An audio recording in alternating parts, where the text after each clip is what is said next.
উচ্চ মাধ্যমিকের পরে সময় নষ্ট করো না। উচ্চ মাধ্যমিকের পরে কি করব না করব, কিভাবে ক্যারিয়ার সেট হবে, এই নিয়ে কোনো দ্বিমত থেকো না।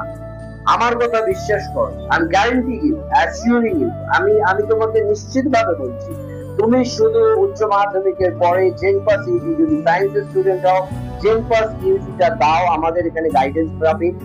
জেনপাস ইউজিটা দেবার পরে তুমি সরকারি কলেজে র্যাঙ্ক করবে, সরকারি কলেজে পড়বে, বিনা পয়সায় পড়বে, কিন্তু কখনোই প্রাইভেট কলেজে 15 লাখ টাকা খরচা করে তুমি পড়বে না। তোমার টাকা জলে যাবে, ভবিষ্যৎ ক্যারিয়ার দুটোই জলে যাবে।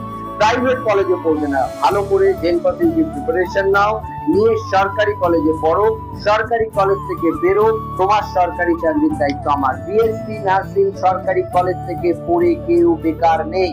এবছরই 2026-এ প্রায় 8-9 হাজার নিয়োগ হয়েছে শুধুমাত্র এই আমাদের স্বাস্থ্য বিভাগে, এবং পশ্চিমবঙ্গ সরকারের নিয়োগ আর কোথাও নেই, কিন্তু নার্সিং এ রয়েছে।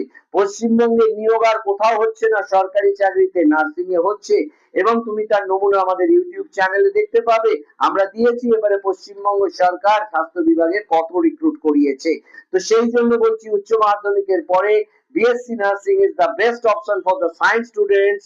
Don't waste your time and join JNPAS UG, crack the JNPAS UG 2026, and then you join the government job, and it could be in a central government job, and the salary would be, you can't imagine, that would be from 96,000 to 1,20,000 and more than that.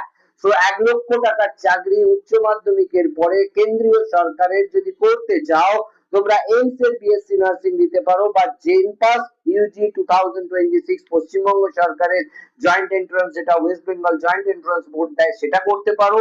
সরকারি চাকরিটা তুমি পাবে, তার guarantor আমি। তুমি সরকারি college থেকে পড়ে আমার কাছে এসো যে আমি সরকারি চাকরি পাইনি, তোমার সরকারি চাকরি পাওয়ানোর দায়িত্ব আমাদের, কারণ আমরা জানি সরকারি কলেজ থেকে কেউ নার্সিং পাস করে আজকে বেকার নেই। সেই জন্য জেনপাস ইউজি মেয়েদের জন্য আমি বারবার বলছি, কোনো অন্যদিকে তাকাবে না, সোজা নার্সিং কলেজে যাবে, নার্সিং পড়বে, বিএসসি নার্স হবে, সরকারি চাকরি করবে। আর এএনএম জিএনএম এ ছেলে মেয়ে উভয়ই করো, এএনএম জিএনএম এ কিন্তু সুযোগ আরো বেশি, বিএসসি নার্সদের থেকেও কিন্তু সুযোগ বেশি এএনএম জিএনএম দের। অতএব উচ্চ মাধ্যমিকের পরে যদি তোমরা এএনএম জিএনএম টাকেও করতে পারো এবং সরকারি কলেজ থেকে পড়ো, সেক্ষেত্রে কিন্তু তোমাদের সরকারি চাকরি পাওয়াটা জাস্ট সময়ের অপেক্ষা। অতএব আর সময় নষ্ট করো না, সঠিক সিদ্ধান্ত নাও, সঠিক পথ বেছে নাও, জীবন এবং ক্যারিয়ারটাকে সাজিয়ে নাও।